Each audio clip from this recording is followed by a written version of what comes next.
une des plus anciennes maisons alsaciennes. Construite en 1718, le bâtiment principal de ce corps de ferme est en train de faire peau neuve. Ici, comme vous voyez, il y a plusieurs cases de torchis qui ont été entièrement refaites. À Schwabsheim, un couple de passionnés s'est lancé dans la rénovation de la maison du Schulmeister. C'est un projet à but locatif. En fin de compte, on va faire 5 logements où on souhaite également que les résidents participent entre eux. On va mettre une laverie commune à leur disposition et un jardin participatif aussi. En fait, le but étant de créer du locatif, mais on reste dans un petit village. Donc on souhaite, en fin de compte, ça sera un mini-village dans le village.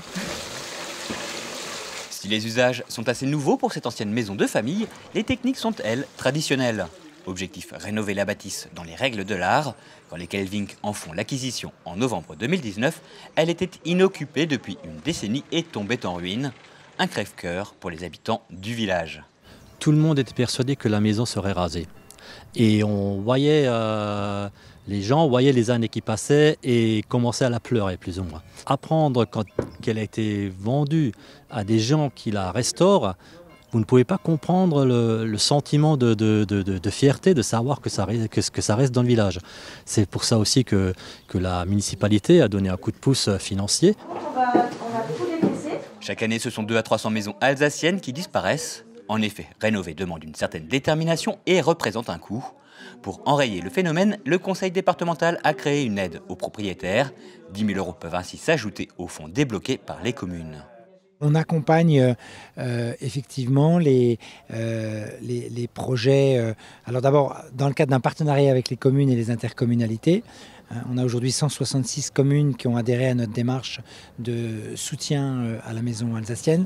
Donc sous réserve que les communes adhèrent au projet, on peut accompagner les projets. On sait aujourd'hui que la réhabilitation de maison alsacienne peut parfois coûter un peu plus cher selon les situations. Et donc du coup, c'est l'idée d'un coup de pouce pour éviter de la destruction de ces maisons. Autre maison alsacienne, nous sommes maintenant à Ingwiller, à 2 pas de la Moselle. Dans le centre-bourg, cette maison qui tombe en ruine depuis plusieurs années. Typique de l'habitat alsacien, ce corps de ferme était l'année dernière au cœur d'un concours organisé par le conseil départemental du Bas-Rhin. Objectif, imaginer comment la faire rentrer dans le 21e siècle.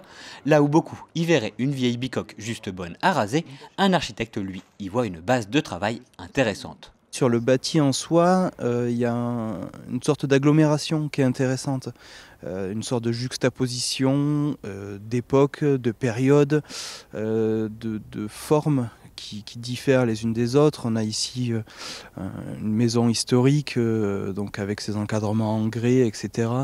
Et on a juste derrière une partie qui va être réalisée en tôle éternite et encore juxtaposée un élément en parpaing brut avec une tôle ondulée. Cette juxtaposition d'éléments fait partie de la richesse aussi formelle et architecturale du village.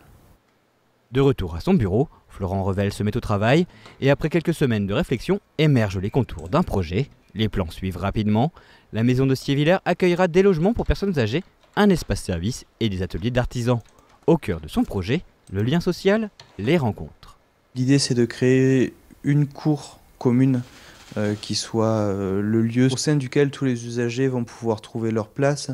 Donc c'est une cour qui a une façade unique tenue sur toute sa périphérie, une sorte de colonnade, et où la grande salle polyvalente, les ateliers d'artisans, les espaces communs des logements pour personnes âgées ou le préau. Et en fait, tous ces équipements-là s'ouvrent de façon similaire et analogue sur cet intérieur, et intérieur qui est donc destiné à un lieu de rencontre et un lieu d'échange. Le jury a retenu pour ce projet un aspect qui a séduit le jury du concours organisé par le conseil départemental.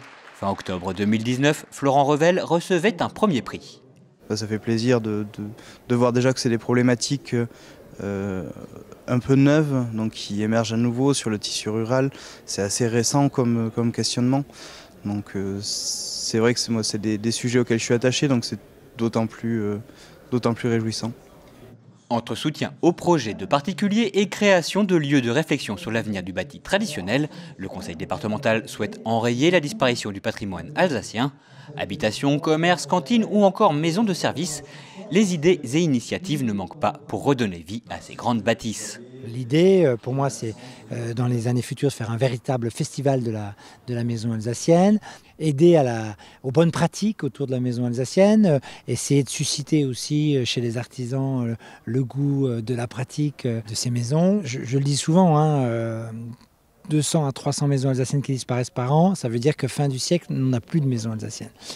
Et ce sont les maisons alsaciennes qui font aussi aujourd'hui l'image, la belle image que l'Alsace peut avoir en France, en Europe et dans le monde. Il y a à la fois l'enjeu de la préservation, mais il y a aussi l'enjeu de la construction neuve. Moi, je suis très impressionné quand je vais en Bretagne parce que je constate qu'ils ont, dans les nouvelles maisons bretonnes, gardé ce qui fait l'ADN des maisons traditionnelles bretonnes. Et je souhaiterais qu'on puisse arriver à construire aussi en Alsace la même logique, la même démarche, parce que de temps en temps, je suis un peu triste de voir ce qu'on peut construire.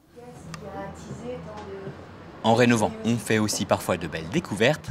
Ainsi, en plein chantier, quelle ne fut pas la surprise des propriétaires de découvrir ces fresques du XVIIIe siècle, jusque-là oubliées de tous.